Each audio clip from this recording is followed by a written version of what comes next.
Well, hello everyone, it's Rick Passek, the FlyFish Fanatic, and welcome to my tying bench. Today we will be tying a little Chironomid pattern, a little Chromie. This thing has been a top producer of mine and many other people's for quite a few years. This year it has been a standout, exceptional. This one and another pattern have been my top two patterns so far this spring. It is late May. No, it's June 1st. So today, or second, sorry, when I'm recording it. Simple pattern, but let's get going. So in the vise, we have a Aqua Talon, the new Aqua Talon hook, the Chironomid hook in a size 14. Okay. We're going to be using some black thread, nano silk GSP type thread. We're going to be using some poly yarn. We're going to be using some Holo tinsel in silver, and then black and red wire. Okay, so and we have a tungsten bead. It's a 2.4 mil tungsten bead. Okay, so I'm just going to tie that on. Get my poly yarn chunk.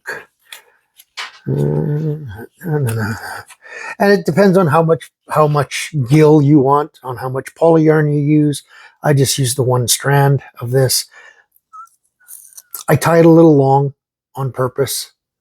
It's just easier for me later on to cut off. And I'm tight. I'm doing this quite tight. That's why I like using nano silks for this part at least. Okay.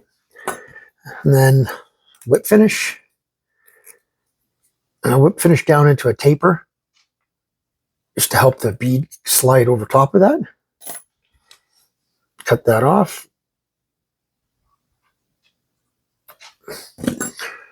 Slide the bead up and over. And yes, I've got the bigger side of the bead first facing forward. It just helps with the poly yarn. I'm just trying to slide that more on top. There we go. So now I take, and like I said, I cut it a little longer just for my hands, and then I'll cut it about there. Just a little fluff, just past the eye. Okay. Reattach my thread, and I'll attach it just beyond where I stopped with my poly yarn there. I'm going to go all the way back around the corner before I get to the end where I'm going to stop. I'm just going to cut this off. And the reason I do that is in case there's a little fray or something, I still have a chance of covering it up, right? Go to about there. I'm going to give myself a counterclockwise spin. It's going to flatten my thread out. The flatter I can get this, the better. That way I know I've got a nice coverage, but a nice even body as best as I can. So again, I'm going to stop about there. And I'm going to add my black wire. So now you can do this in many different ways, different sizes. Sorry, pulled that out while I was yakking. Different ways and different sizes. This is a medium or 0.2 mil black wire that I'm using. And then I'm going to come back up and open wraps back to that same point. And on your side, I have to turn it just so I can see. I'm just going to lay that in on your side. And I'm going to turn this all the way just so I can see. Because I like keeping this, if I can, on the side of the hook as best as possible. And come back, all the way back. So now, I'm going to add in my Holo tinsel. And there's several different ways you can do this. You can add it just right at the back. You can add it all the way along. I like cutting it at a bit of a taper, right? And then just adding it just at the back end here. That way I'm not adding any more bulk to the body than I have to. Okay, so I'm just going to come back just a tiny bit. Okay, so flatten my thread all the way.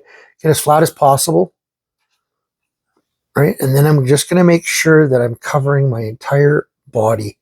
Just want to make sure that all that's red and that black wire is covered.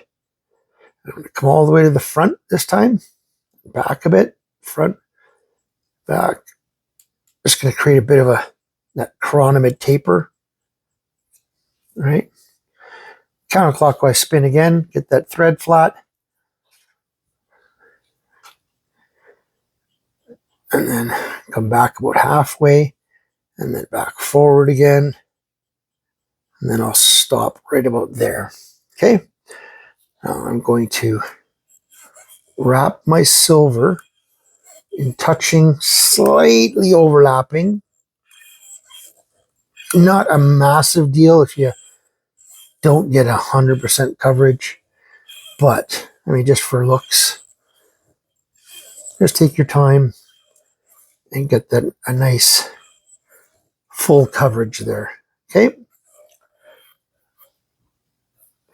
Lock that. Cut off the excess.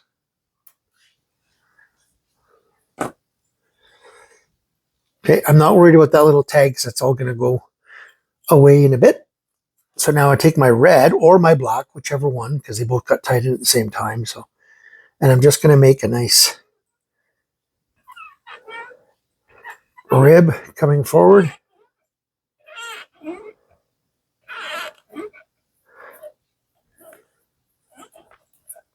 Tie that off. Helicopter. And now as tight as best I can, I'm going to follow that red rib. Right beside that red rib. Right beside that red rib, all the way forward. Okay. Again, tie that off. Helicopter that. Then I take either, it's up, both of them are producing very well for me, a rust colored or a bright orange. Today I'm going to take the bright orange. This is just a classic wax. It's not a nano.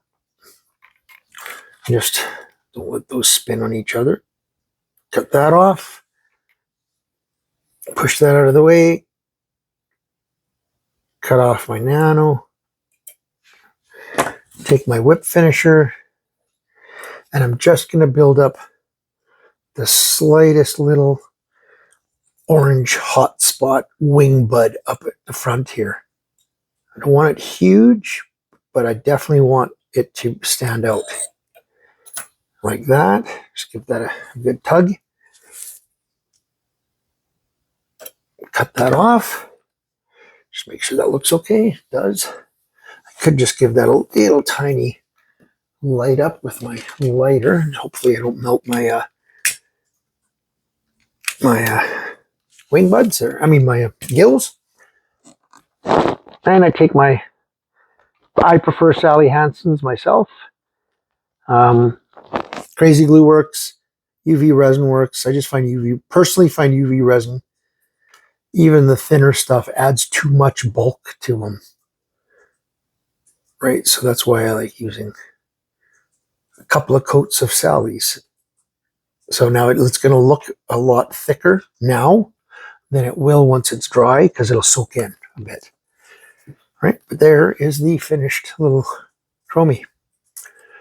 So when I tie them in several different ways, this one is just a straight black rib with the rust again. There's a straight red rib with the rust. I'm going to tie them in several different sizes too, right? Some will give more of a white gill, some will give less. So, okay, but a fairly simple, just a HotSpot Chromie. Hope you guys enjoyed that one. Thanks for tuning in to another one of my fly tying videos, and I hope you guys enjoy it. Please make sure you give her a thumbs up and make some comments, and we'll see you guys on the next tying video. 10 lines.